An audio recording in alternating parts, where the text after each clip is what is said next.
what's up guys, welcome back to BartenderT channel.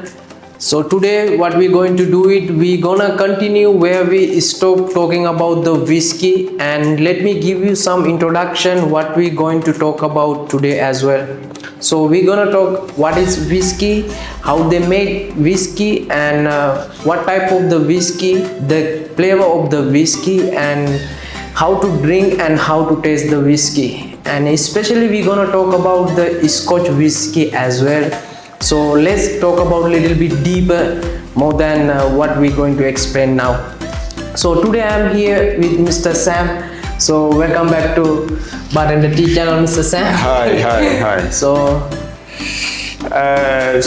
the main purpose is to know what is in your glass.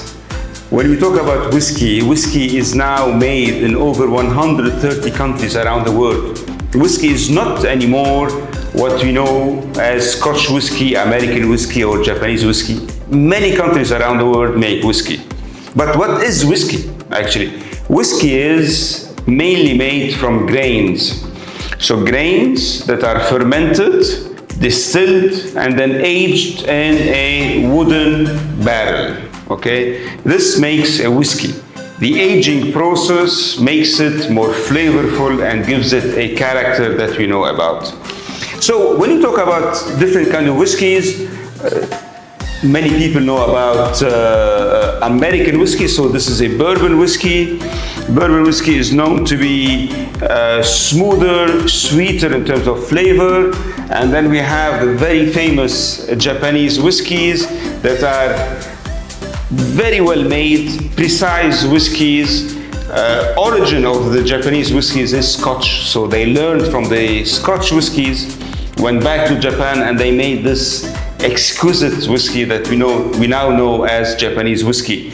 Apart from Japanese, we have definitely Irish whiskeys. Irish whiskeys are usually triple distilled, so this gives a bit of a smoothness to the whiskey, easy to drink, flavorful as well.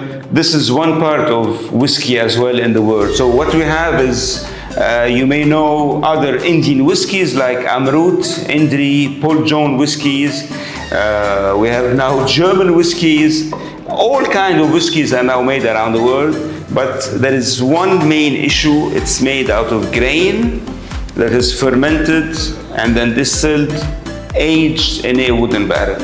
However, tonight we're going to focus on the king of whiskeys. What made everything else in the world is Scotch whiskey. Scotch whiskey is definitely what started the whole buzz about whiskey. So what does make a Scotch whiskey?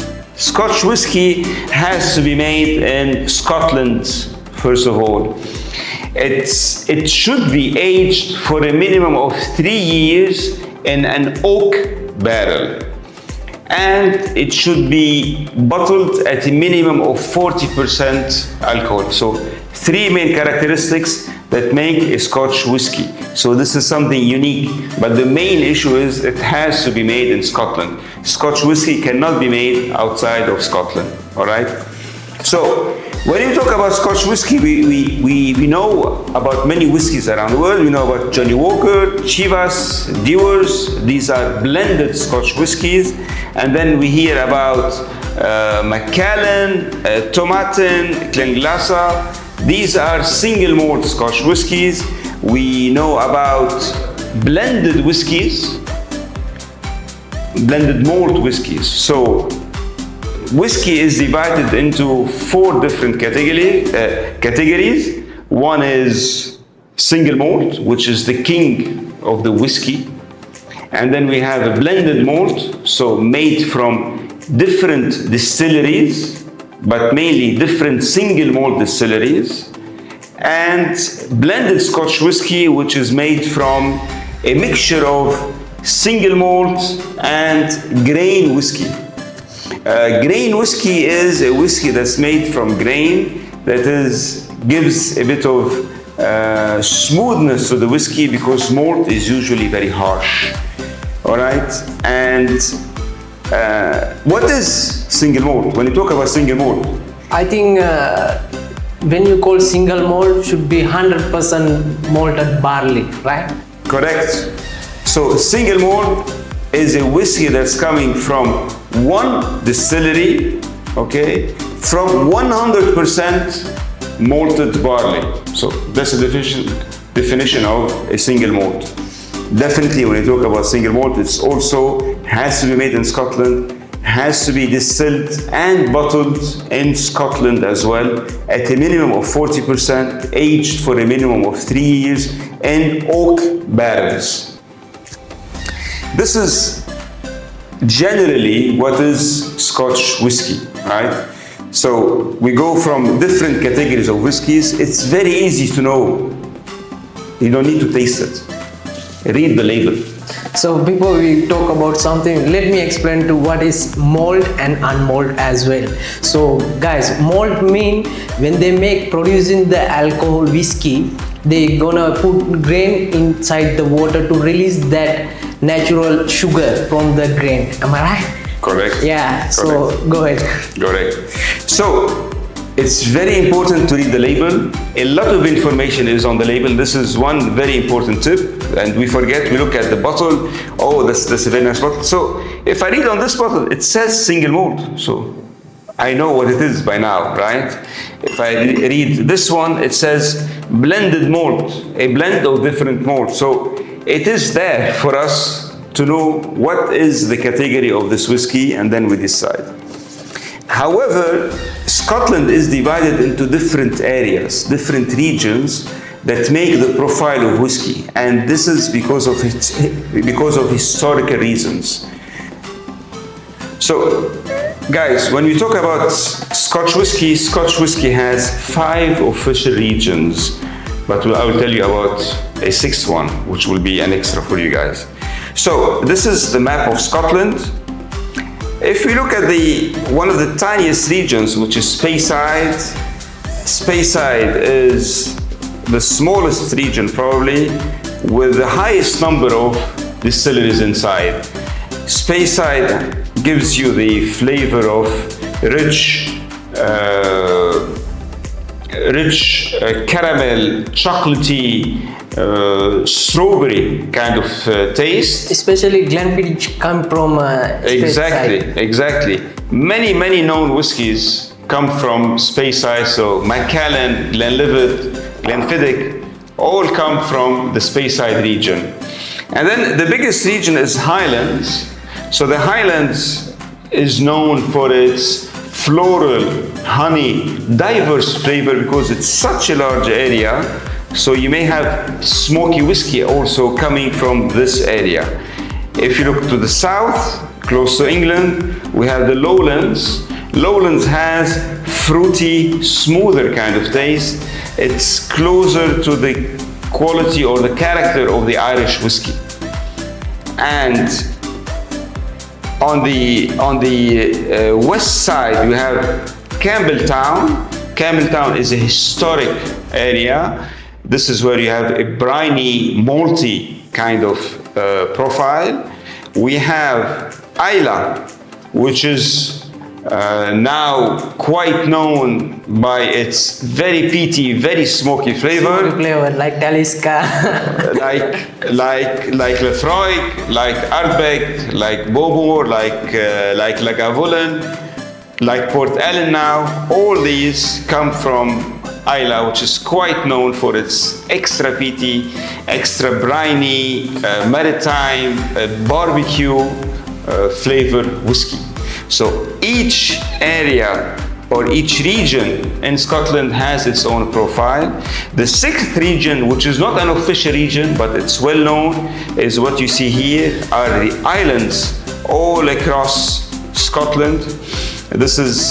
These are whiskies that are quite maritime because they're close to the sea, so they're salty, but also some of them are a bit smoky as well, like Highland, like Oban, what we call in the Orkney regions also. So these are the whiskies that are known from the islands of Scotland.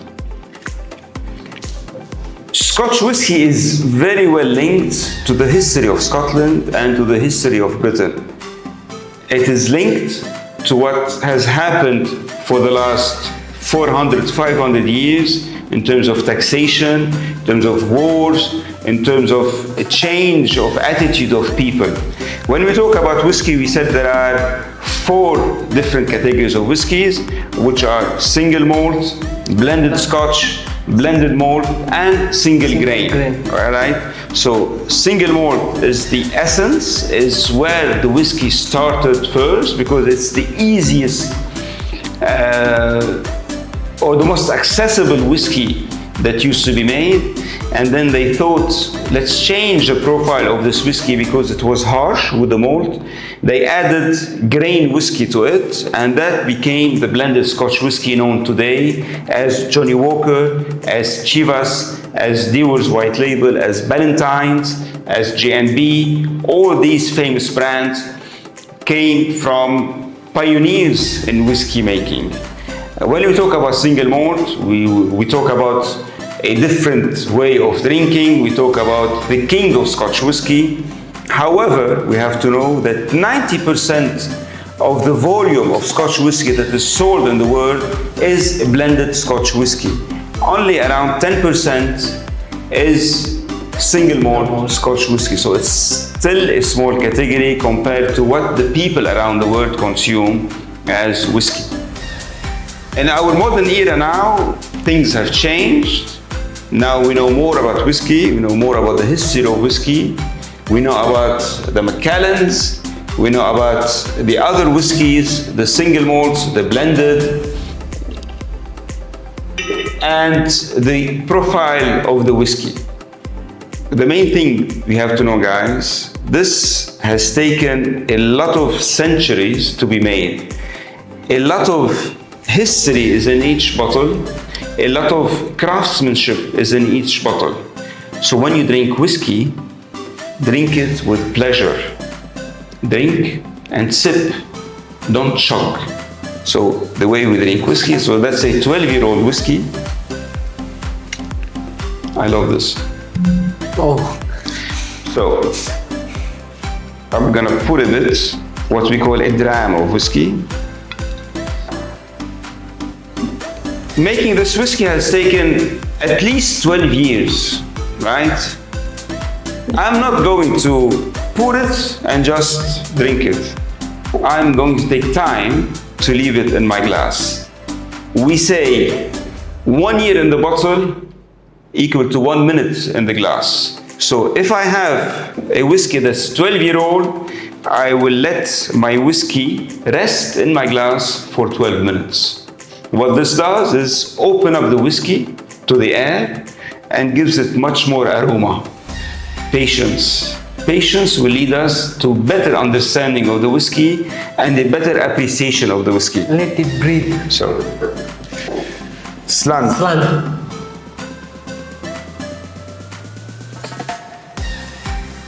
Cheers, guys. So guys, I hope you get some good knowledge about whiskey and what I want to tell you. So we're going to continue talking about the spirit. Next episode might we talk about the rum. Am I right, Mr. Sam? Yes, so correct. next time we're gonna talk about the rum. So just let me give you one life tips, guys. Remember this one. Pretayo pretayo devayo devayo peretayonta deyyokka innat ba deyyonta peretayokka innat ba. So Sam, you know, whenever I'm going to finish my channel, I'm always telling drinking, smoking, keeping young.